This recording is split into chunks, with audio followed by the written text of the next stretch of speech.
오늘 강의의 제목은 바울 서신입니다. 오늘 강의의 제목 바울 서신에 대해서 공부합니다. 바울은 신약 27권 책 가운데서 13개의 편지를 기록했습니다. 그 13개의 편지란 신약 성경의 배열순으로 본다면은 로마서, 고린도전서, 고린도후서, 갈라디아서, 에베소서, 빌립보서, 골로새서, 데살로니가전서, 데살로니가후서, 디모데전서, 디모데후서, 디도서, 그리고 빌레몬서, 이렇게 13개의 편지를 바울이 기록했습니다. 이들은 대개 사도 바울이 3번에 걸친 세계 전도 여행 기간 중에 기록된 것들입니다. 물론 옥중서신은 그렇지 않습니다만은 이 중에서 제일 먼저 기록된 것은 데살로니가 전서이고 제일 나중에 기록된 것은 디모데 후서입니다. 흔히 히브리서를 거론할 때 바울이 기록했다고 믿는 학자들도 있지만 통상적으로 히브리서는 다른 사람이 기록했다고 믿는 것이 정평입니다. 히브리서가 바울이 아닌 다른 학자가 기록했다고 믿는 이유는 여러 가지가 있지만 그 중요한 이유 2가지만 들어본다면, 첫째, 히브리서 초두에 저자의 이름인 바울의 이름이 없다는 점입니다. 물론 어떤 학자는 이름이 없다고 해서 바울의 저작이 아니라고 단정 지을 만한 결정적인 이유는 되지 못한다고 반박하는 분도 있지만, 바울이 다른 편지에서는 반드시 그 편지 초두에 주 예수의 종된 나 바울은 이란 그런 말이 나오고, 그리고 인사말이 나오고 이렇게 됩니다. 또 역사적으로 보아도 바울 당시 저 기원 1세기에는 편지를 쓸 때 반드시 수신자의 이름을 쓰는 것은 물론이고 또 반드시 발신자 이름도 쓰는 것이 관례로 되어 있던 것을 생각하면 히브리서에 이런 발신자의 이름이 없다는 것은 저자 미상이라고 보는 것이 마땅하다고 생각하는 학자들이 많습니다. 또한 둘째로 이 히브리인서는 바울이 쓴 것이 아니라고 믿는 그 2번째 그 이유는 바울의 다른 편지에서는 영과 육의 대조를 많이 강조하는데요.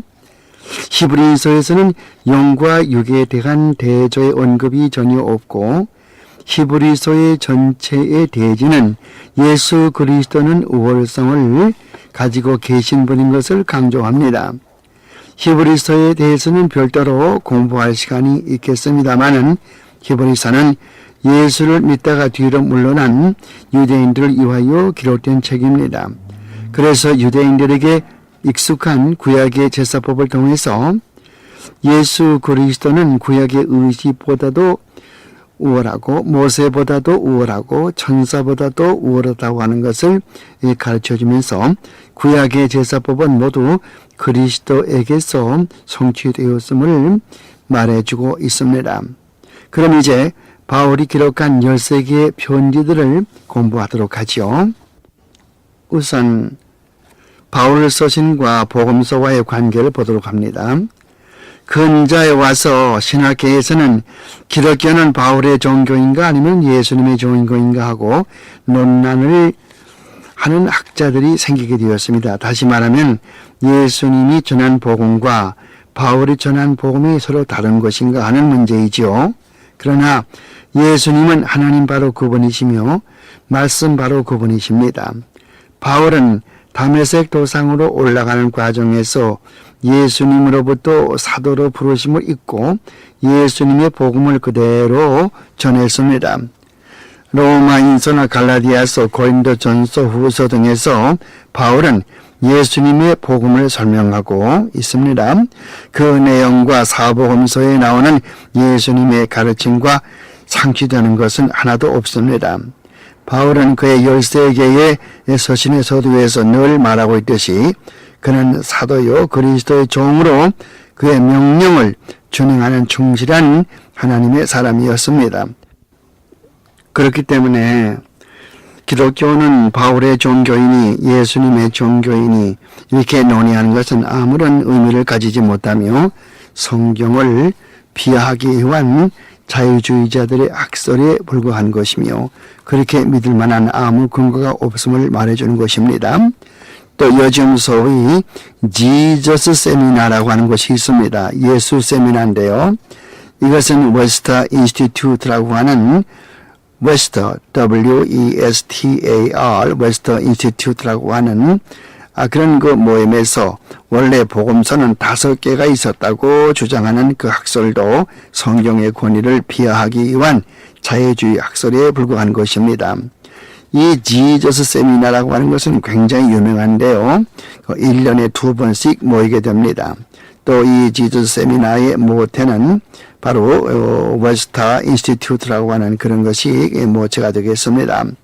이 모임은 밴더빌트 대학의 종교학과 부장으로 있는 로버트 펑크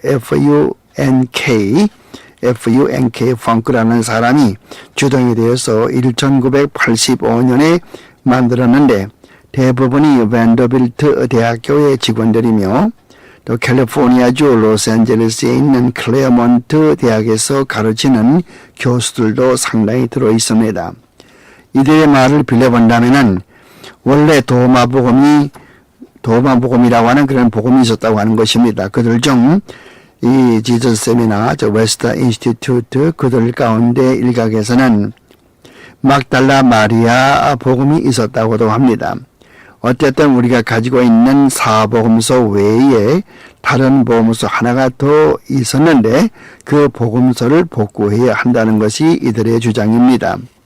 그래서 지저스 세미나, 예수 세미나의 창시자인 로버트 펑크는 The Five Gospels라고 하는 즉 5개의 복음서라고 하는 오복음서 그런 책을 쓰기도 했습니다.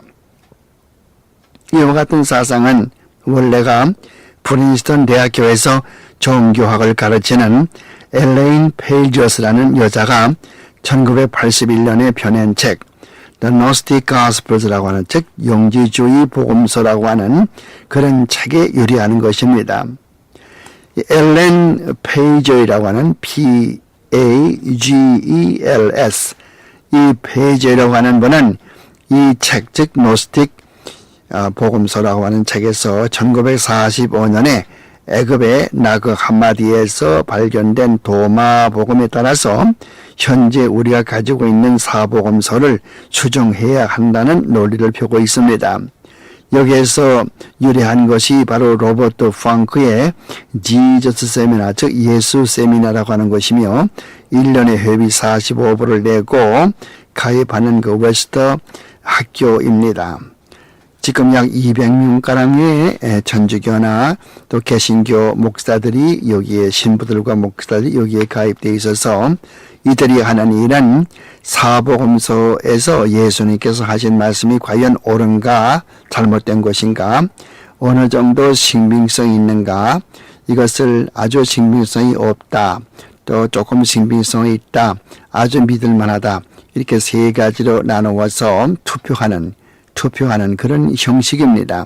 1년에 2번씩 모여서 이런 일을 하죠. 이것이 예수 세미나라고 하는 로버트 펑크, 빈더벨트 대학교의 종교학 교수로 있는 로버트 펑크 목사입니다. 그분이 하는 일입니다. 자, 이제 그 바울 서신에 들어가서 공부를 하죠.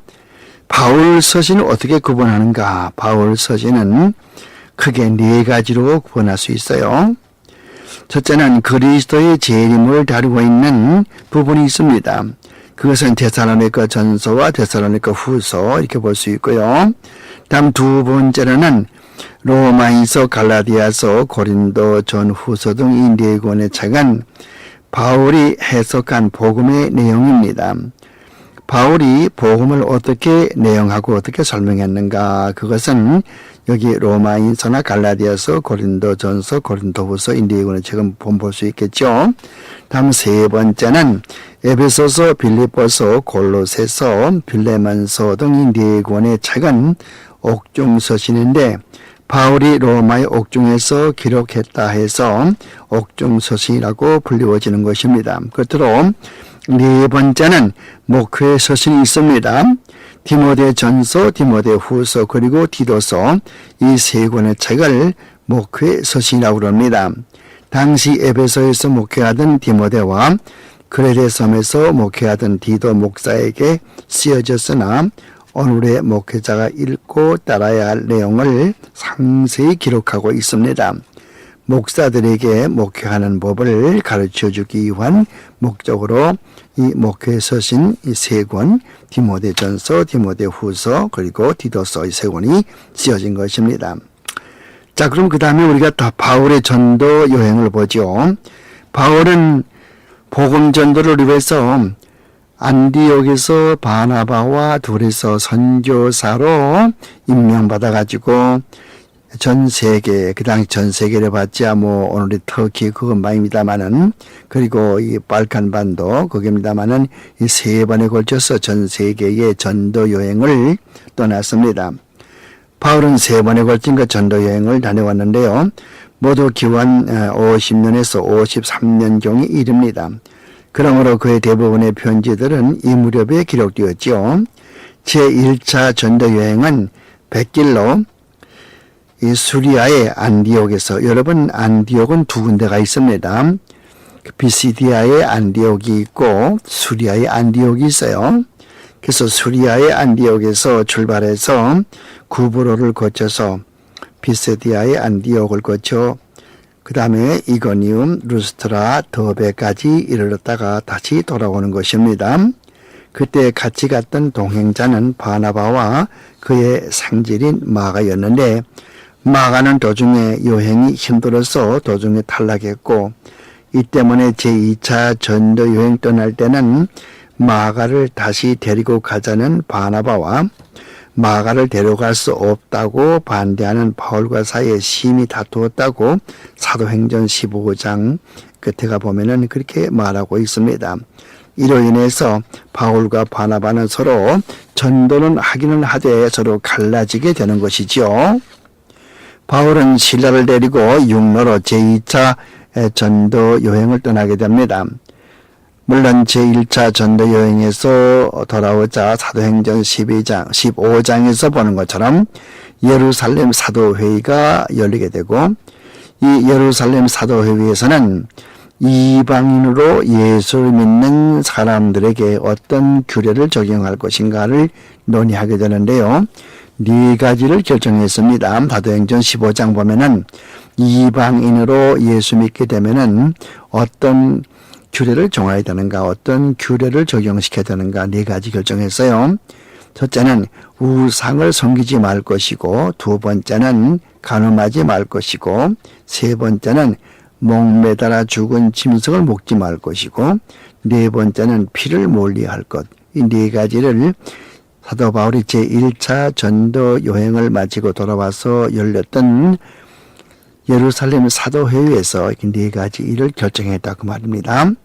그 다음에 제2차 사도 바울의 전도 여행 때는 육로로 예루살렘에서 떠나서 두로로 시돈으로 안디옥을 거쳐서 바울의 고향인 다소, 그 다음에 더베, 루스드라, 이거니움, 비시디아의 안디옥, 그 다음에 드로아, 그 다음에 또 빌립보, 데살로니가, 베레아, 아테네, 고린도, 에베소, 그리고 백길로 예루살렘으로 돌아오게 됩니다.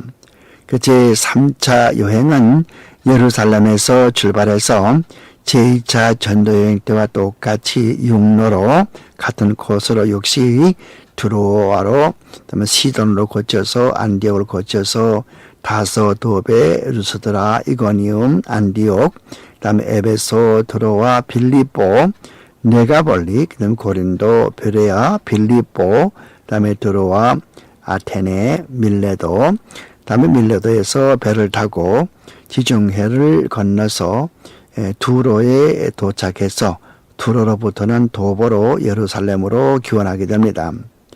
이와 같은 모든 지명들을 보시려면은 여러분 가지신 그 성경 뒤에 보면은 지도가 있는데 그 지도에 보면 그 지명들을 볼 수가 있습니다. 부디 성경에 뒤에 있는 그 지도를 보시면서 지명들을 익혀두시고 또 이 사도 바울의 3번에 걸친 전도 여행 이야기는 사도행전에 잘 기록이 되어 있습니다. 그 다음에 바울 서신의 신학을 보죠.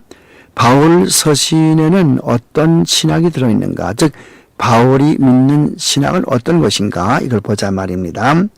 바울 신학의 주제는 무엇일까요? 한마디로 말하면 예수 그리스도의 죽으심과 부활입니다. 고린도 전서 15장 3절로 4절 말씀 보면은 예수 그리스도께서 성경대로 죽으시고 성경대로 사흘 만에 살아나셨다라는 말씀이 있는데, 이것은 복음의 내용을 가장 압축한 것이며 동시에 바울의 신학의 진수입니다. 그리스도의 죽음, 즉 십자가와 그의 부활, 그것이 기독교의 생명이죠. 중심 사상입니다. 부활하신 주님의 영이 우리 성도들에게서 새로운 소망 가운데 살게 하는 것입니다. 갈라디아서 2장 20절에 가서 보면 내가 그리스도와 함께 십자가에 못 박혔나니 이제 내가 육신에 사는 것은 나를 위하여 죽어주시고 부활하신 예수 그리스도를 믿는 믿음 안에 사는 것이라, 이렇게 말하고 있습니다. 그의 일생은 예수를 아는 가장 고상한 지식으로 인하여서 세상의 모든 부귀영화를 다 배설물로 여기고 빌립보 3장 8절 말씀대로 십자가 외에는 자랑할 것이 없다고 갈라디아 6장 14절에 말할 정도입니다. 그에게 있어서는 살아도 주님을 위한 것이고 죽어도 주님을 위해 사나 죽으나 주님의 것이라고 로마서 14장 8절에 말하고 있습니다. 그러므로 바울에게 있어서는 예수 그리스도가 그의 전부인 것입니다. 기독교의 핵심은 주님의 십자가의 죽으심과 부활입니다. 그러므로 누구든지 십자가의 죽음을 부인하고 부활을 부인하면은 그것은 기독교 교인이 아닙니다. 적그리스도입니다. 요즘 논란이 되고 있는 할리우드에서 나온 유명한 영화가 있죠. 그 영화의 제목이 뭡니까? 그 흥행 기록이 참 많았다고 하는, 흥행 기록을 세웠다고 하는 영화인데요. 패션 오브 더 크라이스트라고 하는, 즉 그리스도의 고난이라고 하는 그런 영화죠. 아마 이 영화를 보지 못한 분이 없을 만큼 유명한 영화입니다. 상당히 관객을 많이 동원시켰고 또 어떤 목사님들은 침이 마르도록 이 영화를 칭찬하는 분도 있습니다마는, 영화는 성경적인 입장에서 볼 때는 잘못된 것입니다. 영화는 실패작입니다. 그 영화를 겉으로 보기에는 훌륭한 영화처럼 보입니다. 성경을 잘 아는 사람이 볼 때 성경과는 거리가 아주 먼 영화임을 알 수가 있습니다. 그 영화에서 강조하는 것은 예수님이 매를 많이 맞는 장면이 9분이나 계속된다는 것입니다. 거의 10분 동안을 예수님을 떼는 것으로 시간을 보냅니다. 그리고 처음에서부터 마리아가 늘 그림자처럼 따라다니는 장면이죠. 물론 천주교 신자인 멜 깁슨이 이 영화를 만든 탓일 것입니다. 천주교에서는 마리아를 숭상합니다. 그리고 천주교에서는 육신적인 고통이 죄를 용서받는 방법이라고 가르쳐줍니다. 여러분, 육신의 고통이 죄를 용서받는 방법이 아닙니다. 그럼에도 천주교는 그렇게 가르칩니다. 그래서 고행이라는 말이 나오게 되는 것입니다. 괴로울 고자 갈행자 고행이라는 말이 천주교에 등장하게 되는 거죠. 로마에는 세인트 레터런 처치라는 교회가 있습니다. 이 세인트 레터런 처치라는 교회는 어떤 교회인가 하면은 그 층층대가 유명한데, 계단이 유명한데, 그 계단은 기원 320년경에 콘스탄틴 황제의 어머니였던 헬레나가 이 예루살렘에서 예수님께서 빌라도에게 심문받을 때에 예수님이 짚고 올라갔다고 하는 그 계단을 사람들을 시켜서 로마로 운반해서 로마에다 새로운 교회를 지었는데 그것이 세인트 레터렌 교회입니다. 우리말로는 28계단 교회라고 그래요. 28계단 교회. 그 계단 층층대가 28개 된다고 그래서 28계단 교회라고 그러지만은 영어로는 Saint Lateran Church라고 그래요. L-A-T-E-R-A-N 레트란 처치라고 그래요. 그런데 이 교회에다 이 레트란 처치를 세워놓고 그 교회에다가 층층대를 예루살렘에서 가져온 그 층층대를 거기다 놓았거든요. 그러니까 전 세계에서 천주교를 믿는 신자들이 여기에 모여들어서 옷을 다 벗고 속옷 바람을 얻고 돌 층층대를 오르락 내리락 하는 것입니다. 그래서 까진 무릎에 피가 낭자하면은 그 고통 때문에 자기 죄를 용서함 받는다고 그렇게 생각하는 거예요. 그래서 이 중세기의 그런 종교, 잘못된 종교지요. 잘못된 그런 거 신앙이죠. 이런 것이 그 천주교의 밑바닥에 깔려 있어가지고 사람이 고통을 받으면은 그 대가로 죄가 용서함 받는다. 그것은 잘못된 생각입니다. 여기에 Passion of the Christ라고 하는 그리스도의 고난이라고 하는 그 영화도 마찬가지죠. 예수님이 죄 많은 그 로마 병정에게 육신의 매를 많이 맞는다고 해서 그것으로 우리의 죄가 용서받는 것이 결코 아닙니다. 하나님의 그 말씀, 이것은 좀 우리가 잘 알아야 돼요. 예수님의 생애를 말하는 사복음서에는 예수님이 빌라도의 법정에서 매를 맞았다는 말은 단지 6절로 대수롭지 않게 취급합니다. 성경은 십자가의 예수님을 부각시킵니다. 십자가에서 주님이 받으시는 형벌은 사복음서에 길게 설명합니다. 우리가 죄를 용서받는 것은 예수님이 육신의 매를 많이 맞기 때문이 아니라 하나님 아버지의 진로의 형벌이 목요일 밤 겟세마네 동산에서 그리고 금요일 아침부터 12시까지 십자가에 예수님에게 퍼부었기 때문입니다. 예수님은 하나님의 진로의 형벌을 받으셨습니다. 그렇기 때문에 그 형벌로 말미암아 우리가 죄 용서함 받은 것이지 매를 많이 맞았다고 해서 용서함 받는 것이 아닙니다. 그것은 어디까지나 천주교에서 가르치는 교리입니다. 주님은 겟세마네 동산에서 아버지여 할 수만 있거든 이 잔을 내게서 떠나게 하시옵소서. 그러나 내 뜻대로 마옵시고 아버지의 뜻대로 하옵소서라고 말씀했고 얼마나 하나님의 진로를 많이 받았으면 땀이 빗방울처럼 되어서 땅에 떨어졌다고 성경은 기록하고 있습니다. 이것이 하나님의 진로입니다. 우리의 죄는 매를 맞는다고 해결되는 것이 아닙니다. 어떤 매로도 우리의 죄를 용서받을 수 없습니다. 그렇게 육신의 매를 맞는다고 해서 해결되는 것이 아닙니다.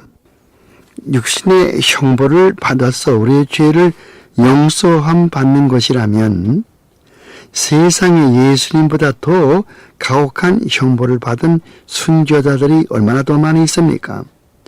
체코슬로바키아의 프라하 대학의 교수로 있던 얀 후스 같은 사람이나 영국의 윌리엄 틴데일 같은 목사는 예수님보다 더 큰 육체의 고통을 받으셨습니다.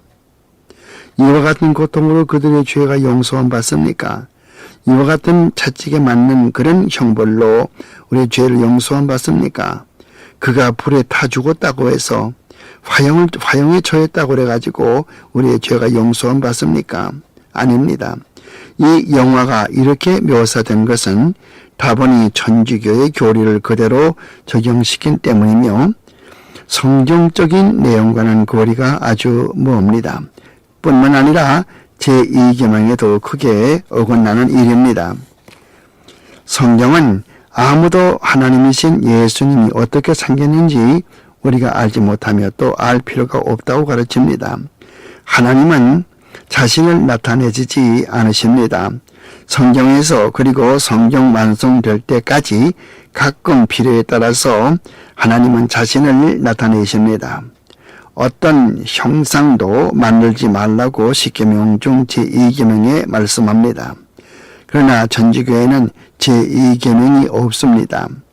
바울의 신학은 그리스도의 십자가와 부활을 증거하는 중심입니다. 그에 의하면은 성도의 생활은 나를 위해 죽으시고 살아나신 예수 그리스도를 위해 살아가는 것입니다. 항상 죽어도 살아도 주님을 위해 사는 것이죠. 이것이 그리스도인들의 신앙의 가장 중요한 진수인 것입니다. 이제 바울 서신의 내용들을 보도록 합니다. 바울은 다메섹으로 올라가는 길에서 부활하신 예수님을 만나서 사도로 부르심을 받은 다음에 다메섹에 들어가서 아나니아에게 안수를 받았으나 과거에 그의 기독교도 핍박한 연유로 인하여서 아무도 그가 예수를 믿어서 예수님의 사도가 된 것을 아무도 믿어주려 하지 않았습니다. 그래서 그는 고향인 다소에 내려가서 거기서 집에서 기다립니다. 물론 아라비아에 가서 1년 동안 아라비아 사막에서 기도도 합니다. 나중에는 바나바의 권유로 사도들에게 인정을 받게 되고 안디옥에서 바나바와 같이 선교사로 파송받아 전 세계를 다니면서 3번에 걸쳐 전도 여행을 하면서 많은 교회를 세우고 또 그 어간에 교회를 세웠으니만큼 그 교회들에게 편지들을 많이 기록했습니다. 사도 바울의 대부분의 편지는 그가 3번에 걸친 전도 여행을 하면서 세웠던 그 교회들에게 드리는 그런 편지들이었습니다. 근데 사도 바울의 편지는 4가지로 분류가 된다고 아까 전에 말씀을 드렸습니다. 그 첫 번째 부류는 재림의 편지이죠. 그 데살로니가 전서 후서가 바로 여기에 해당합니다. 우리가 장례식 할 때 보면은 데살로니가 전서 4장에서 목사님들이 많이 설교를 합니다. 하나님의 나팔 소리와 천사들의 호령 소리로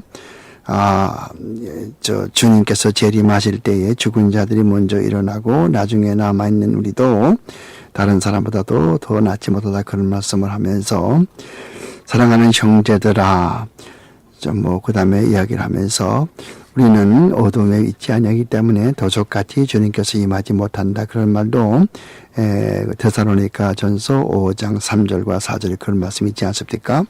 그래서 이 데살로니가 교회 사람들은 가만 보니까 사도 바울이 옛날에 설교할 때 주님께서 다시 오신다고 말씀을 했는데 그것이 그들의 당대에 예수님께서 오실 줄로 알고 일도 하지 않고 일도 손에 잡히지 않고 그래서 예수님의 재림날만 기다린단 말이에요.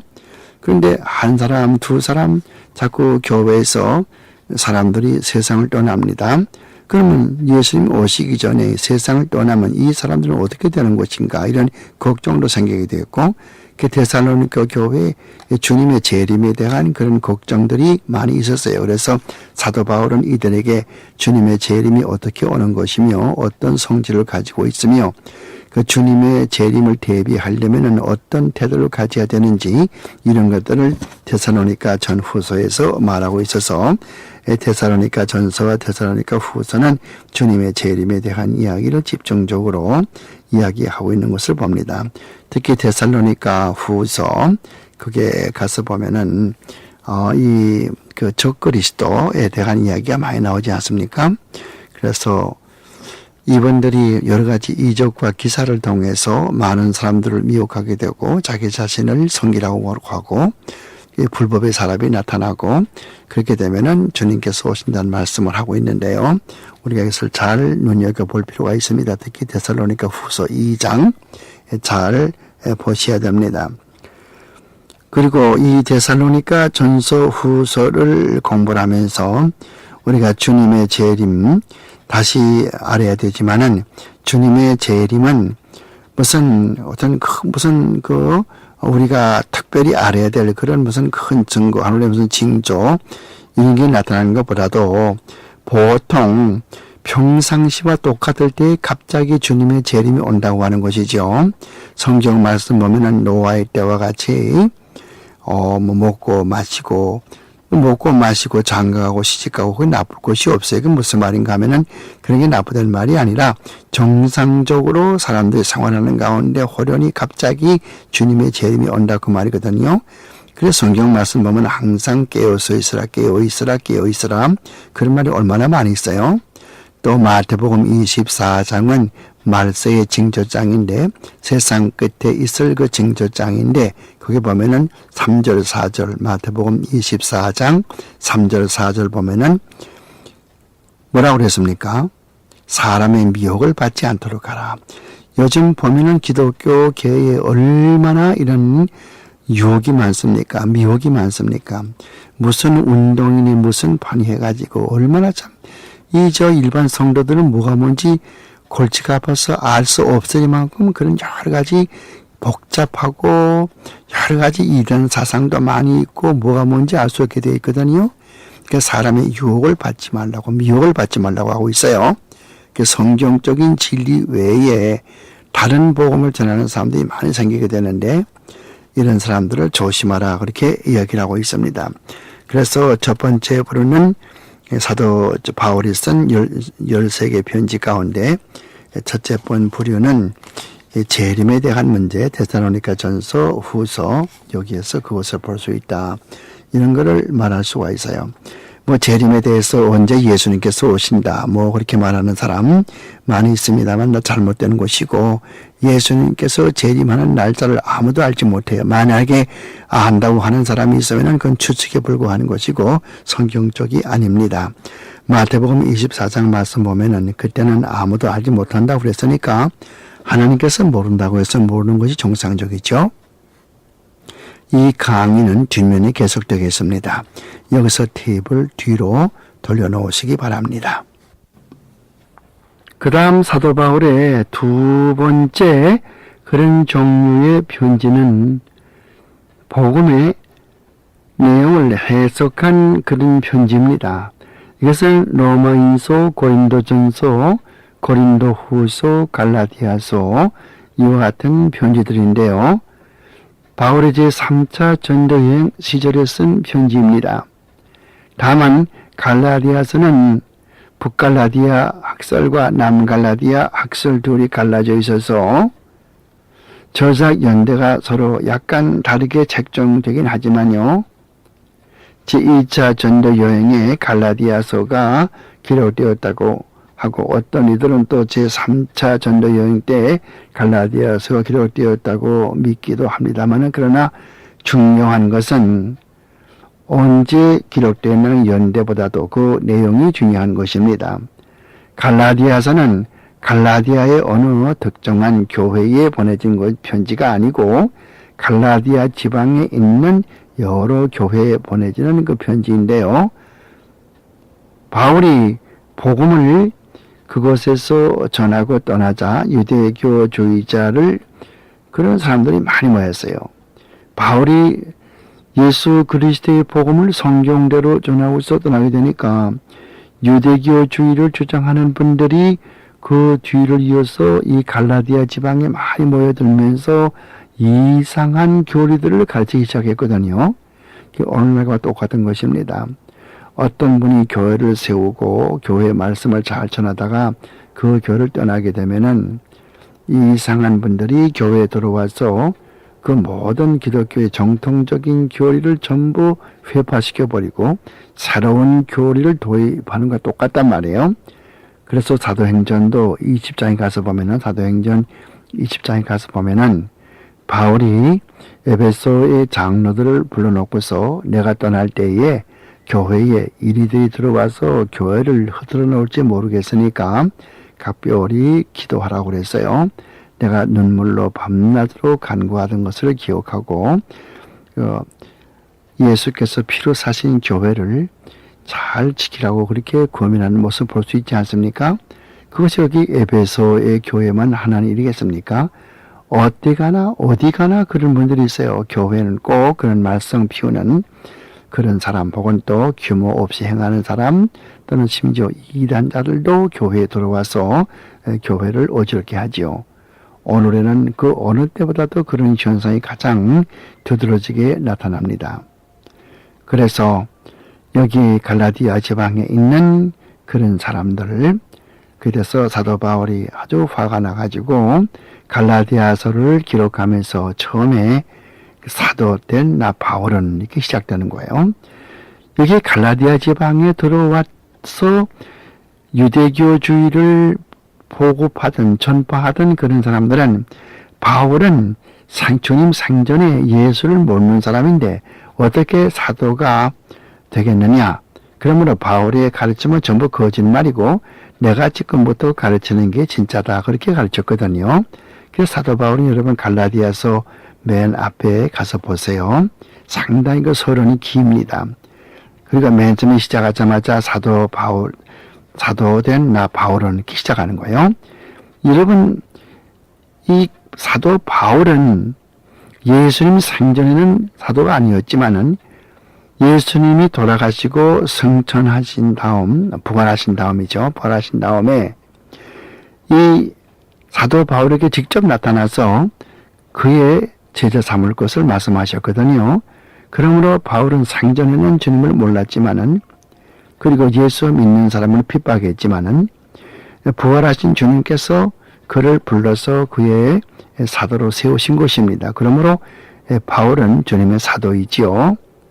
그래서 이 갈라디아서가 그런 중요성을 가지고 있다고 하는 거예요. 그래서 갈라디아 지방에 있는 여러 교회에 이런 그 편지를 쓴 것입니다. 유대교주의자들이 갈라디아 교회만 들어왔겠습니까? 사도 요한이 목회하던 교회도 들어왔고요. 그 다음에 골로새 교회도 여러 이단들이 들어와서 여러 가지로 어려움을 겪는 그런 모습을 많이 봅니다. 이 갈라디아 지방에 들어온 유대교주의자들은 뭐라고 가르칩니까? 하나님의 은혜로 구원을 받지만은 아직도 구약의 모든 의식법을 지켜야 되는 것이고 남자들은 할례 받아야 되는 것이고 월삭과 절기를 지켜야 된다. 이렇게 가르쳤단 말이에요. 그렇기 때문에 여러분들 갈라디아서 읽어보면은 그런 월삭을 지키고 구약의 의식법을 지키는 것은 예수 그리스도가 헛되이 죽은 것이 아니겠는가 그렇게 말하는데 너희가 하나님의 은혜로 구원받았다가 다시 왜 또 율법으로 뒤에 돌아가려고 하느냐. 그렇게 사도 바울이 탄식하는 모습을 볼 수 있습니다. 그래서 이 사람들은 안식일을 또 토요일에 지켜야 된다고 말하기도 하고 여러 가지로 구약의 의식법을 강조해 왔어요. 그러므로 사도 바울은 자기가 가르친 모든 기독교의 정통 교리가 훼손받게 되자 갈라디아서를 기록해서 우리가 구원받는 것은 오직 하나님의 은혜로 구원받는 것이지 율법을 지켜서 구원받는 것은 아니다. 그와 같은 그 중심 사상을 잘 나타내는 것이 어디입니까? 갈라디아서 2장 16절이죠. 갈라디아서 2장 16절에 뭐라고 그랬어요? 누구든지 하나님의 율법을 지켜서 구원받을 육체가 없다 이렇게 말하지 않습니까? 그리고 갈라디아 2장 20절에 가서는 이제 나는 예수 그리스도와 함께 십자가에 못 박혔는데 이제 내가 육체에 사는 것은 나를 위하여 죽으시고 부활하신 예수 그리스도를 믿는 믿음 안에 사는 것이다. 그렇게 말하고 또한 그 갈라디아서 6장에 가서 보면은 내 몸에 그리스도의 흔적을 가졌다 이렇게 말하기도 하고 나는 그리스도의 십자가 밖에는 자랑할 것이 없다 이렇게 말하는 것이 아니겠습니까? 그래서 이와 같은 맥락에서 우리가 두 번째 그 복음을 잘 해석한 그런 그 부분이 바로 그 아까 얘기했지 하여튼 것처럼 말이죠. 로마서, 고린도전서, 후서, 갈라디아서 이런 책이란 말이에요. 그 로마서도 보면은 1장부터 11장까지는 예수 그리스도를 믿어서 구원받는 도리가 어떤 걸 설명해줘요. 그 로마서 1장을 펴게 되면은 무슨 말이 나옵니까? 이방인들이 하나님을 알만한 것이 그 마음속에 있지만 본질상 하나님의 진리를 받게 되어서 하나님을 섬기지 아니하고 우상을 섬기고 모든 피조물들을 섬기기 때문에 하나님의 진리가 그 속에 임한다 이렇게 말해요. 그 다음에 유대인들도 마찬가지고 유대인들도 복음을 떠나서 유대인들이 된 것만 가지고 자랑하지만은 유대인들이나 이방인들이나 하나님께서는 그의 택하신 백성만 구원하신다고 하는 것. 그 유대인들의 수가 바다의 모리알 같을지라도 은혜로 남은 자만 구원하신다. 이런 것들을 설명해 주고 있어요. 그러면서 로마서 11장에 가서 보면은 또 참 감람나무 또 돌 감람나무 이런 이야기도 하면서 유대인들은 예수 그리스도를 믿지 않기 때문에 하나님께서는 이방인들을 구원하시길 기뻐하셨고 이방인들이 구원을 많이 받게 되자 유대인들이 식이 나서 예수를 믿게 된다 그렇게 말씀하시고 그래서 하나님께서는 이방인이건 유대인이건 하나님의 택한 백성만 구원해 주신다. 이것은 세대주의와 다르죠. 세대주의 생각은 그것이 아니고 유대인들만을 하나님은 특별히 사랑해 주시고 유대인들만을 특별히 하나님께서 인정하고 하지만은 그러나 성경적인 가르침은 유대인이나 헬라인이나 이방인이나 누구든지 간에 하나님의 은혜로 남은 자만 구원해 주신다는 도리, 이런 것이 이제 로마서 1장부터 11장까지 그 구원의 도리, 의인은 믿음으로 산다, 이런 걸 이야기하고요.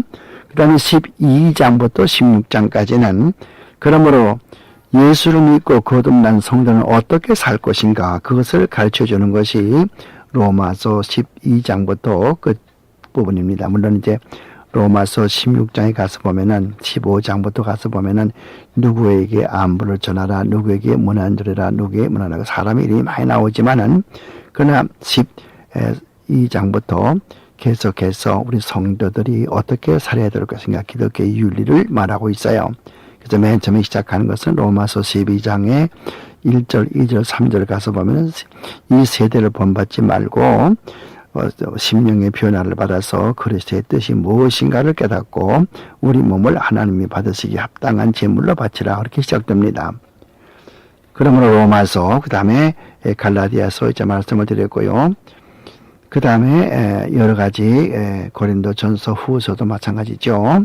고린도 교회는 여러 가지로 문제가 많았어요. 물론 이제 우상의 도시이고 또 항구 도시니까 여기저기서 뭐 이상한 교리를 믿는 사람들이, 장사꾼들이 많이 들어오게 되고, 또 거기에는 또 아볼로 신전이 있어가지고서 이방 신전에서 여러 가지로 참 그 윤리적으로 퇴폐하는 그런 일들이 벌어지고 있고, 그게 뭐 우상에다 바친 이 고기들을 시장에서 팔고 이걸 먹어야 되느냐, 형제간에 소송하는 거 세상에 나가 소송해야 되느냐, 뭐 결혼을 해야 되느냐, 부활이 지나갔다, 뭐 이 성찬식을 어떻게 할 것인가, 뭐 여러 가지 문제가 많이 있었어요. 그런 것들을 이제 사도 바울이 하나씩 둘씩 전부 고린도 전서를 통해서 가르쳐주고, 고린도 전서라는 편지를 써서 이것을 가르쳐주지만은 곧바로 실행이 되질 않고, 클로에라고 하는 사람의 그 종들이 에베소에 있는 바울에게 와서 말하는 것 들어보면은 고린도 교회 문제가 아직도 해결되지 않았다. 어떻게 하면 좋냐 걱정을 하는 가운데서 그 디도라고 하는 사람을 고린도에다 파견을 해서 고린도 사정이 어떻게 되가나 보고 오라. 나중에 디도가 돌아와서 하는 말이 고린도 교회 사정이 많이 나아졌고 당파 싸움도 그치게 되고 이제 뭐 세상 법정에 나가서 형제간에 소송하는 일도 없어지게 되고 뭐 우상에 바친 고기 먹는 문제에 대해서 그 고민하는 그런 사람도 없게 되고 뭐 여러 가지로 이야기를 합니다. 그래서 사도 바울이 참 기쁘고 또 흡족해서 고린도 후서를 쓰게 되는 것이죠. 그래서 이 두 번째 사도 바울의 편지, 두 번째 불이 속하는 로마서, 뭐 갈라디아서, 고린도 전서 후서는 그런 내용들을 담고 있는 것이에요. 그래서 고린도에서 1년 반을 머물면서 교회를 세우고 고린도에서 배를 타고 그 300마일 밖에 있는 맞은편에 있는 에베소로 건너가게 되는데요. 고린도 교회 그 글로의 종들, 아까 이야기한 대로 글로이라고 하는 사람의 그 종들로부터 들려오는 그 소문이 아직도 그 고린도 교회에 문제가 많다. 그래서 이제 이야기한 대로 디도를 보내서 알아보겠다고 그랬죠. 기원 53년경입니다. 고린도 교회 문제는 참 복잡하지요. 오늘과 똑같은 아마 오늘의 교회를 가장 잘 반영하는 것이 고린도 교회가 아닌가 생각해요. 당파 싸움도 고린도 교회에 있었지만 지금도 당파 싸움이 얼마나 많이 있습니까? 얼마나 교회에서 싸움이 많이 있고 또 교회 재산 문제 때문에 세상 법정에 얼마나 그런 고소하는 일들이 많이 있습니까? 성경적인 사상은 이 교회 문제는 교회에서 결정하는 것이지 세상 법정에 나가는 것이 아니거든요. 그럼에도 불구하고 이 고린도 교회는 미숙했기 때문에 모든 것이 어리기 때문에 뭐 여러 가지 그 상인들이 많은 터라 상인들과 서로 싸움이 생기면은 교회 나가는 사람도 교회 출석하는 성도들도 곧잘 세상 법정에 고소했단 말이에요. 이런 것이 법적으로 이런 것이 성경적으로 옳지 않다. 하나님의 뜻이 아니다. 그런 걸 이야기하고 있어요. 혼인에 대한 것도 그렇고 그 밖에 성찬식에 대한 것도 그렇고 성령의 은사에 대한 것도 그렇고 여러 가지 참 문제가 많이 있었어요. 사도 바울은 고린도전서 13장에서 여러 가지 은사가 많다고 자랑하고 하지만은 그게 문제가 아니라 사랑으로 행치하려면 안 된다. 사랑이 제일이다. 하나님께서 은사 주신 것은 그 은사를 통해서 성도들을 서로 덕을 세우고 교회를 세워 나가기 위해서 그 은사 주신 것이지 그 은사를 가지고 자랑하는 것이 아니다. 그것을 가르쳐 주고 있지 않습니까? 그래서 이 고린도 교회에서 우리가 배울 수 있는 것은 그런 여러 가지 문제들, 이것은 어느 교회나 있을 수 있는 일이지만은 그리스도에게 초점을 모을 때 이 문제들이 해결된다. 나중에 이제 디도가 고린도 교회를 돌아보고 돌아와서 사도 바울에게 보고하는 내용이 이제 고린도 교회가 많이 나아졌다. 그래서 기뻐서 고린도 후서를 썼다고 그랬어요. 고린도 후서는 사도 바울의 자서전과 같은 그런 내용입니다. 특히 고린도전서 11장 읽어보면은 그 사도 바울이 얼마나 고생했는가를 알아요. 그가 난지 8일 만에 할례 받고 히브리인 가운데 히브리인이고 뭐 동족의 뭐 위험이나 강의 위험이나 노상의 위험 이런 걸 당하고 뭐 또 매도 많이 맞고 죽을 뻔도 많이 하고 뭐 이런 가운데서도 그 마음 가운데 캥기는 것은 오히려 주님의 몸된 교회라. 그렇게 고린도 후서 11장 끝나지 않아요? 고린도 후서 11장에도 초두에 보면은 내가 전하지 아니한 다른 예수를 전한다고 그랬어요. 그러니까 고린도 교회 벌써 이미 이상한 그런 이단들이 들어갔던 것 같아요. 그래서 다른 예수, 그러니까 그리고 뭐 광명의 천사로 사탄이 광명의 천사로 가장을 해가지고 교회에 들어와서 교인들 미혹한다고 하는 일, 이것을 경계하라 그런 말도 하고 있는 걸 볼 수 있어요. 그 다음에 얼마 후에 바울은 친히 다시 고린도를 방문했는데 앞으로 선교의 무대를 안디옥으로부터 이제는 로마로 넓힐 생각을 하고 비록 자기가 세운 교회는 아니지만은 로마에 있는 교회에 편지를 보내기로 작정하고 로마인서를 고린도에서 기록하면서 기독교의 교리가 무엇인지를 설명하고 있습니다. 로마인서는 구원의 도리를 가장 잘 설명하는 그런 책으로 성경을 읽을 때에 제일 먼저 읽으라고 권하고 싶은 그런 책이 바로 이 로마인서입니다.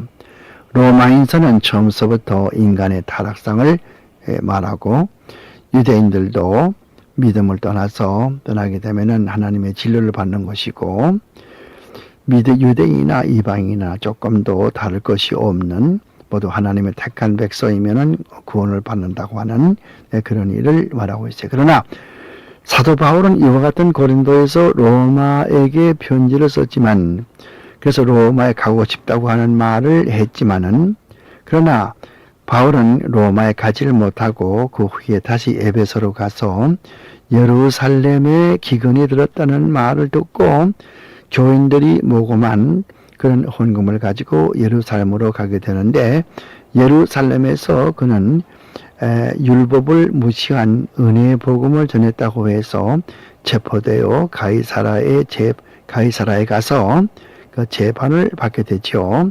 그래서 벨리스 각하 뭐 그런 사람에게 페스토 각하 이런 사람들에게 재판을 받게 되죠.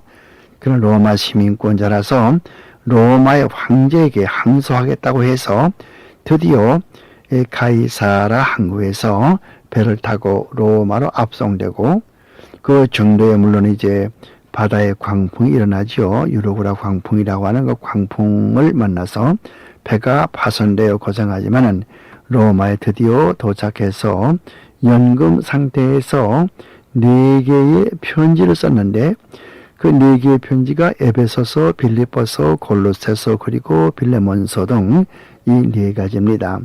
그래서 옥중에서 이 편지를 기록했다고 해서 옥중서신이라고 그래요. 그래서 이와 같이 이제 사도 바울이 두 번째 그 부류의 편지를 썼고요. 두 번째 편지는 복음을 해석한 편지라고 그랬죠.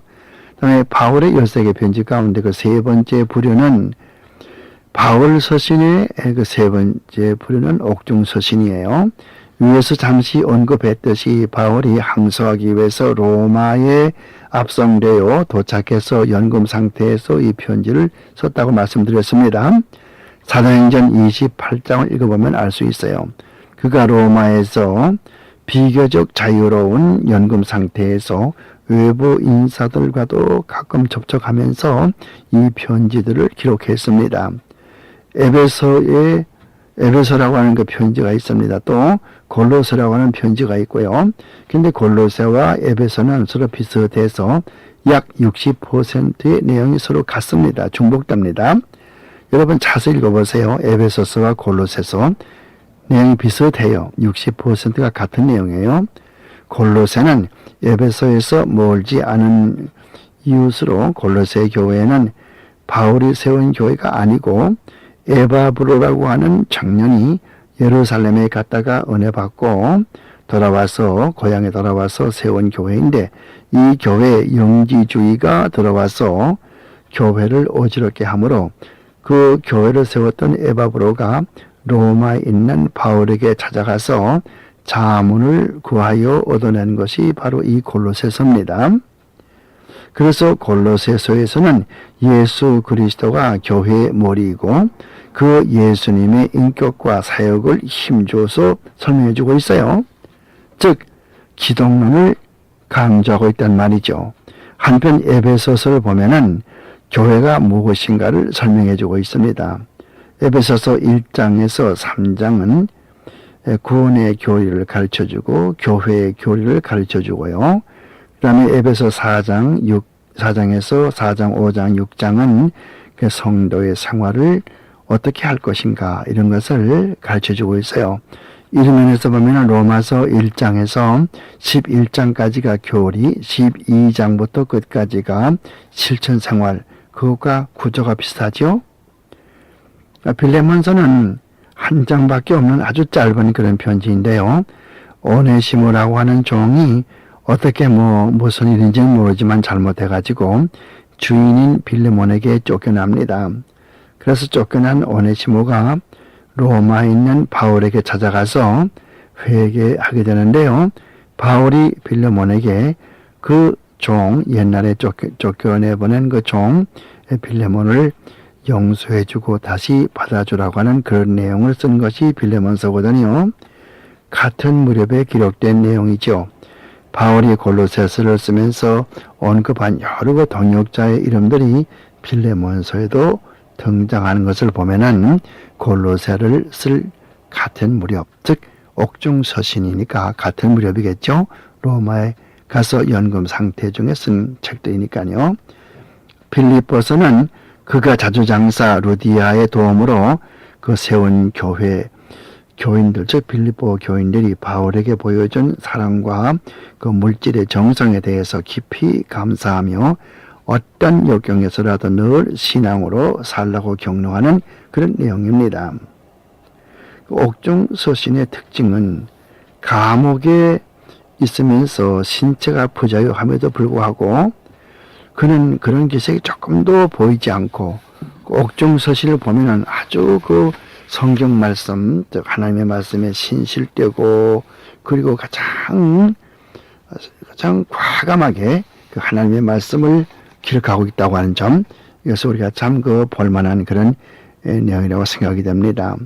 특히 그 에베소서를 기록할 때는 그 감옥의 간수들이 바울이 갇혀 있는 그 감옥의 앞에 뒤에 왔다 갔다 가면서 그 감옥을 지키고 있거든요.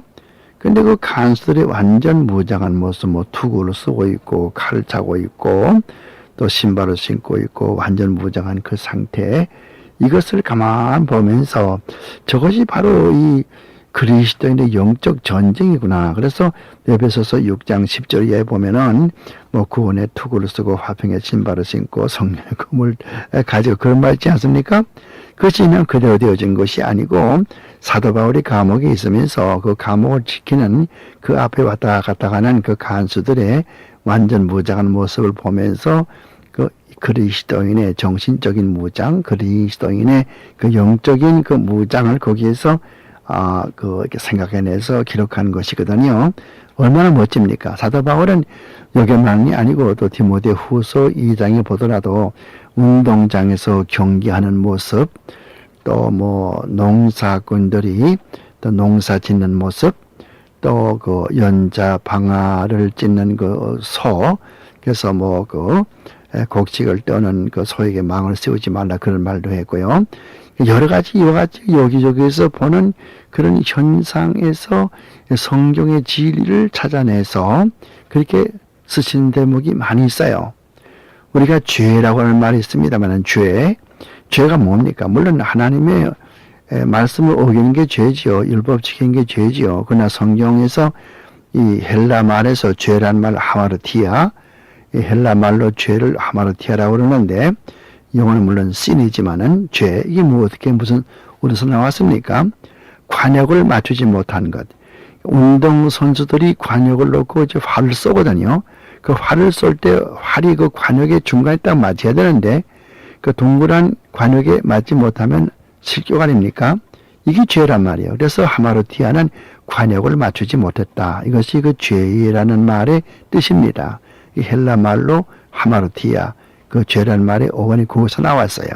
운동 선수들이 동그란 관역을 맞추지 못하는 것, 이게 하마르티아, 이게 죄란 말이에요. 즉 하나님의 율법을 완전히 지키지 못하는 것, 이게 죄란 말이거든요. 그 관역이란 말을 하나님의 완전하신 율법으로 볼 때에 하나님의 율법을 완전히 지키지 못하는 게 죄라 그 말이에요. 그래서 사도 바울은 여기 에베소서 6장 10절에서 보는 것처럼 또 디모데 후서 2장에서 보듯이 이렇게 운동 경기를 보는 과정에서 또는 다른 무슨 그 무장하는 군인들을 보는 과정에서 거기에서 성경의 성경 말씀을 적용시켜서 기록한 것이 많이 있고 또 죄라고 하는 그런 단어도 역시 운동 경기에서 거기에서 따온 것이다. 이것을 우리가 볼 수가 있어요. 다음에 끝으로 네 번째 사도 바울의 13개 편지 가운데 그 네 번째 부류는 어떤 부류인가 하면은 목회 서신이에요. 처음에는 뭘 봤습니까? 처음에 본 것은 뭐죠? 재림에 대한 서신. 다음 두 번째는 복음의 해석. 세 번째는 무엇이에요? 옥중서신.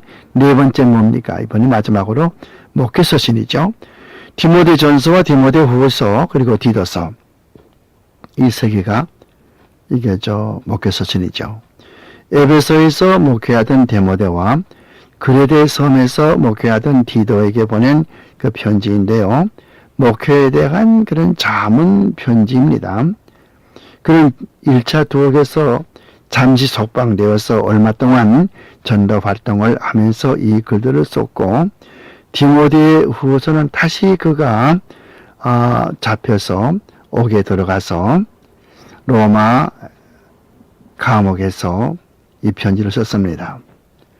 그래서 이 디모데 후서는 사도 바울이 쓴 제일 마지막 편지인데 13개 편지 가운데 제일 마지막 편지인데 이 편지를 쓰고 나서 며칠 안 되어서 사도 바울은 로마 성 밖에서 순교했죠.